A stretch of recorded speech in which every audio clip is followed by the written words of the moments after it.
Guys, finally Shakib Khan তার ইভেন্টে আমাকে ইনভাইট করেছে।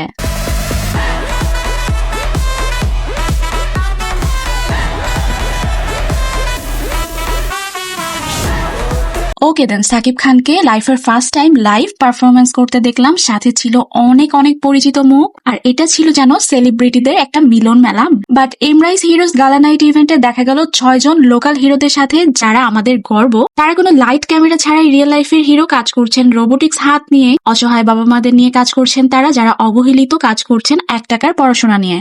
আজকে আছি এমন একটি ইভেন্টে যেখানে সেলিব্রিটি নয়, স্পটলাইটে ছিলেন রিয়েল লাইফের হিরোরা। অ্যান্ড দিস ইজ এমরাইজ বাই আবুল খায়ের গ্রুপ, একটি প্ল্যাটফর্ম যেটা বাংলাদেশে সেই মানুষদের গল্প সামনে নিয়ে আসে যারা নিঃস্বার্থভাবে সমাজের জন্য কাজ করে যাচ্ছেন, কোনো রিকগনিশনের আশা ছাড়াই। অনেস্টলি সোশ্যাল মিডিয়ায় আমরা প্রতিদিন অনেক কিছু দেখি, কিন্তু আজকে যাদের গল্প শুনলাম, they genuinely inspire you to do better for people around you. এই উদ্যোগের সব থেকে সুন্দর দিক হলো এটা শুধু অ্যাওয়ার্ড দেওয়া নয়, বরং এমন মানুষদের অ্যাপ্রিসিয়েট করা যারা কোয়াইটলি বাংলাদেশকে বেটার প্লেস বানাচ্ছেন। And I think we need more of these stories, more kindness, more impact, more real heroes. Hug appreciation to Emrise and Abul Khair Group for recreating a platform like this and inspiring people to become the next heroes of Bangladesh. So yes, today was not just an event, it was a reminder that even small good deeds can create big change. Thanks for watching.